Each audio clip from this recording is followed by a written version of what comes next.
Welcome to In Defense Of, where I find diamonds in the rough of pop culture and defend them to you. Today we're looking at Super Mario Brothers. This ain't no game.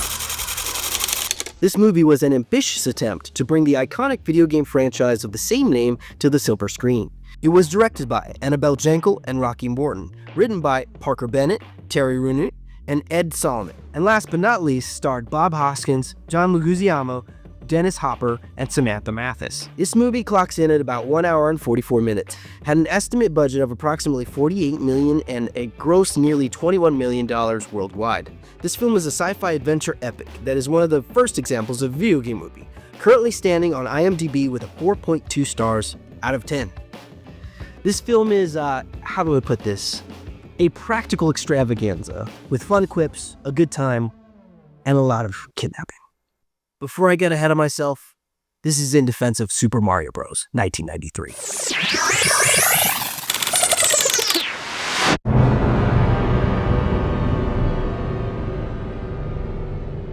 This film opens with a small animated segment where Mario narrates how the dinosaurs went extinct.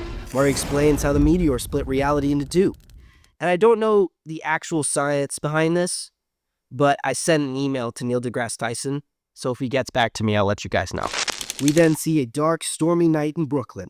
There, a strange woman drops something off with some nuns, and it turns out to be an egg. Turns out there's a baby in that egg, and the baby comes with a crystal. The strange woman is then captured by King Koopa. We know it's King Koopa because she shouts his name before he captures her. Koopa! And then he kills her with some rocks, but that appears to be an accident, so I can't hold that against him.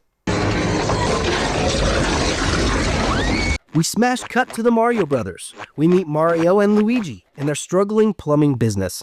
The Mario Bros are actively struggling with a competitor plumbing crew known as the Capellis, or some other Italian name. We then cut to a dig site and a news anchor telling us what's going on. In this movie, there's already been a lot of narration. There, we meet Daisy, the paleontologist. Welcome to Jurassic Park.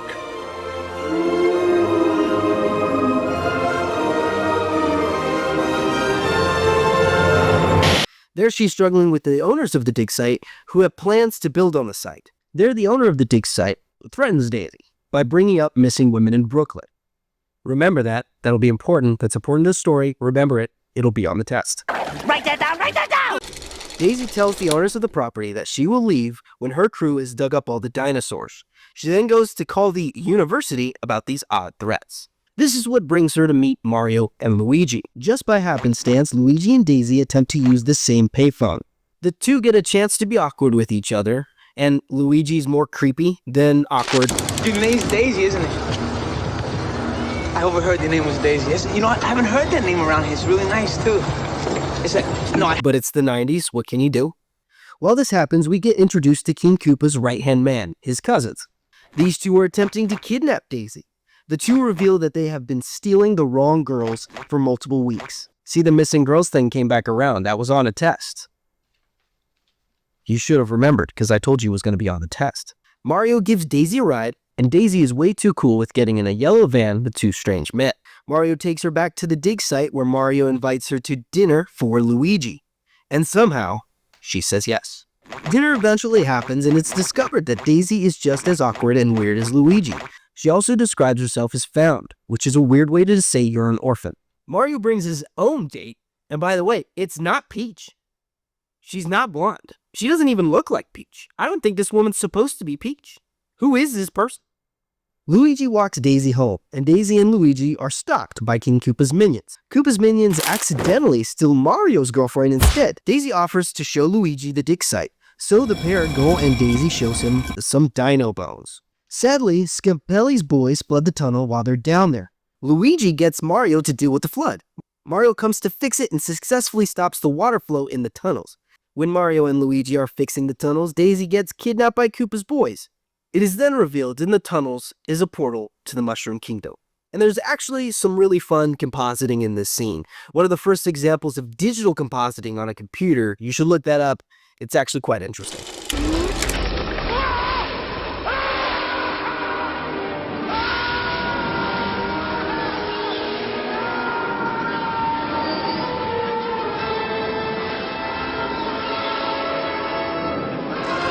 Luigi pulls Daisy's necklace off while trying to pull her out of the portal. Mario and Luigi then chase Daisy through the portal to the Mushroom Kingdom. Mario and Luigi continue to chase Daisy and her kidnappers through the streets of this wild, post-apocalyptic dinosaur version of New York. The sets are huge, and they're awesome, and whoever built them deserves a raise. While Mario and Luigi are out on the town, they get robbed and lose Daisy's necklace.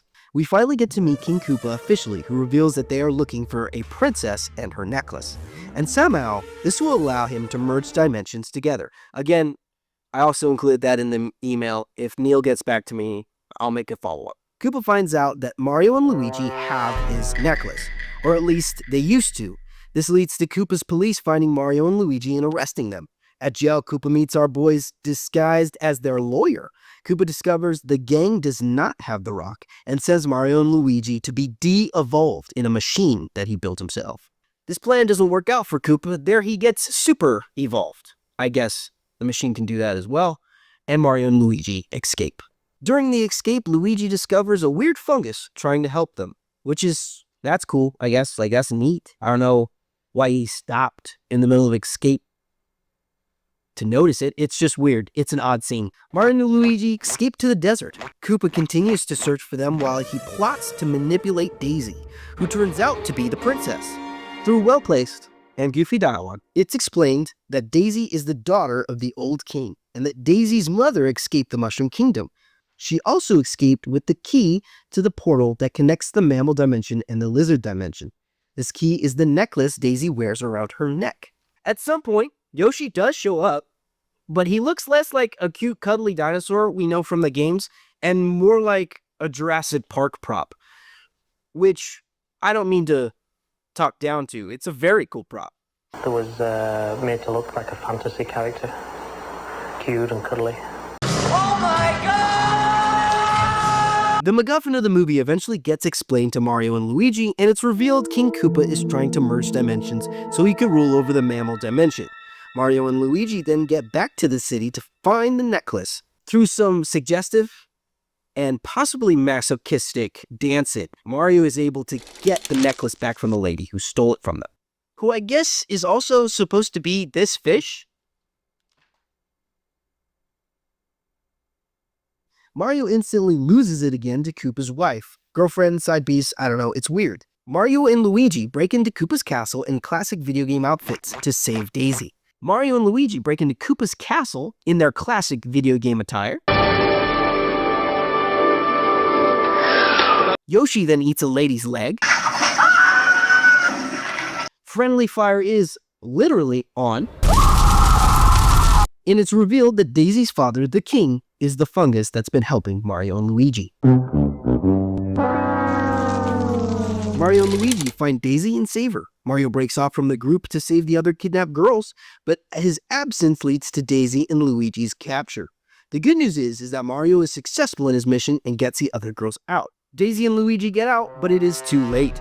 Koopa has the drop on him, spurring on the final battle. Mario and King Koopa battle it out, and Koopa's side piece successfully merges the meteorite necklace with the actual meteor. The worlds begin to merge, but Luigi and Daisy successfully remove the meteorite piece, merging everything back to the way it was. Koopa gets de-evolved, and a little bit exploded.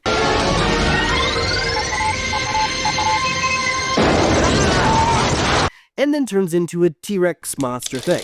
Mario and Luigi continue to de-evolve Koopa till he turns into slime. This brings our film to a somewhat happy ending. Daisy's father re-evolves, and Mario and Luigi get to go home. Daisy, however, stays in the Mushroom Kingdom, where she belongs, with her horrifying, flesh-eating dinosaur monster, Yoshi. Her true love. Let's look at why people didn't like this in 1993. In defense of Super Mario Bros. See, I said it again. I did it. I'm going to do it every episode. I'm going to say the thing. First things first, this doesn't look like Mario. If you changed the branding of this movie and called it Two Plumbers, One Pipe, I would have never have looked at it and said, you know what? That kind of looks like the Mario video game. There's just too many differences to say the least. The Goombas are a far cry from any Goomba I've ever seen. In fact, they're the exact opposite of a Goomba. Small head, massive body, really tall, a Goomba is a small mushroom fella with a big head and a tiny body. So they took a lot of creative liberties with that one. I mean, this is supposed to be Yoshi. This is supposed to be the fish from the water levels. Those are some big differences. That's a fish. This one's a human. One has gills and the other wears a push-up. There's some big differences there. The good news is the Mario brothers themselves are in fact red and green. So there's that. My feelings are that at the time there was no 3D Mario. And so I agree there was a distinct Mario aesthetic, but it definitely wasn't as defined as it is today, nearly 30 years after the fact. Not that it isn't a valid argument, I just think time has chosen a different path for Mario as a franchise. And look at it, with that context, we can't help but say this is a little different. I will say, however, there are fibers of DNA of classic Mario in this. From the Bomb to Bomb and Mario and Luigi's classic outfits, even the gray dungeon halls of Koopa/Bowser's skyscraper castle thing, there is Mario in there somewhere. You just have to be very open-minded to see it. It's rather dark as a film based off of a child's video game franchise. I think it's still fun and lively, like for sure, it's fun and lively. But at some point in the movie, Mario does pull the necklace out of the suckered fish lady's bosom with his teeth.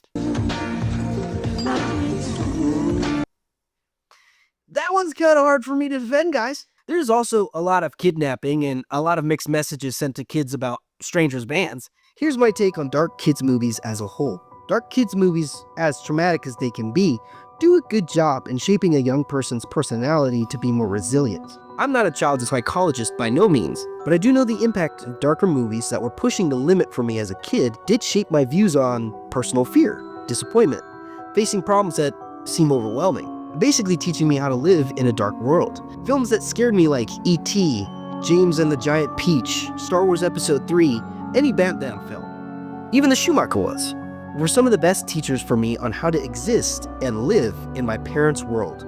So when someone tells me that this is too dark for kids, I agree.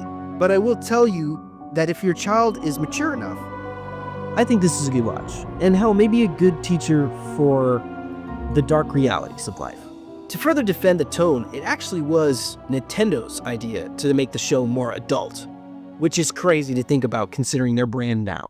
And the final main issue with this film wasn't really a complaint from audiences back in 1993. It was a slew of production issues, and it could have been anybody's fault, from talent to production to direction to writing.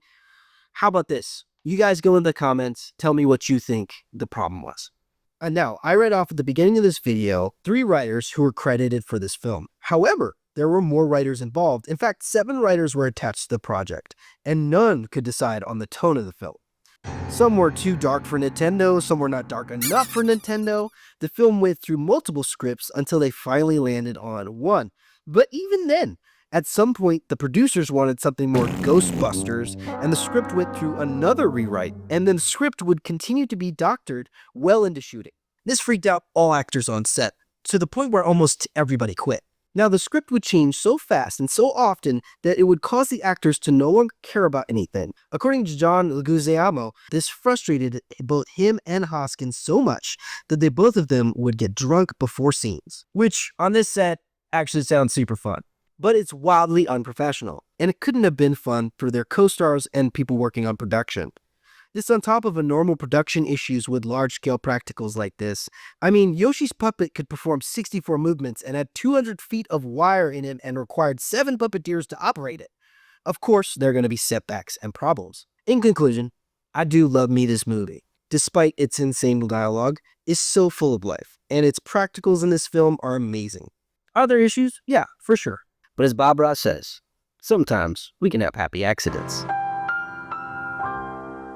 And with that, we'll call it a day. Thank you for watching In Defense Of. If you have anything you want me to defend, leave it in the comments, because I will defend anything.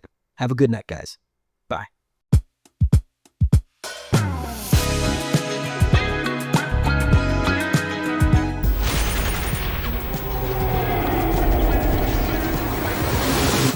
The Bot Rebellion was ugly.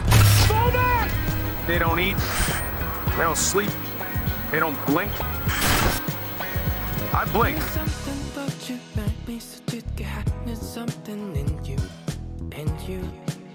There's going to be a song that plays right there, so I was just being quiet. Mario breaks off from the group to save the other king.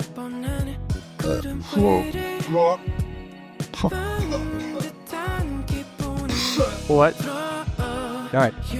Called it something else, like 2 plumbers, 1 pipe. At no point would it have I forgot I wrote that. You don't know what that's about. Don't ever repeat that. From the bomb to bomb. From the bomb to bomb.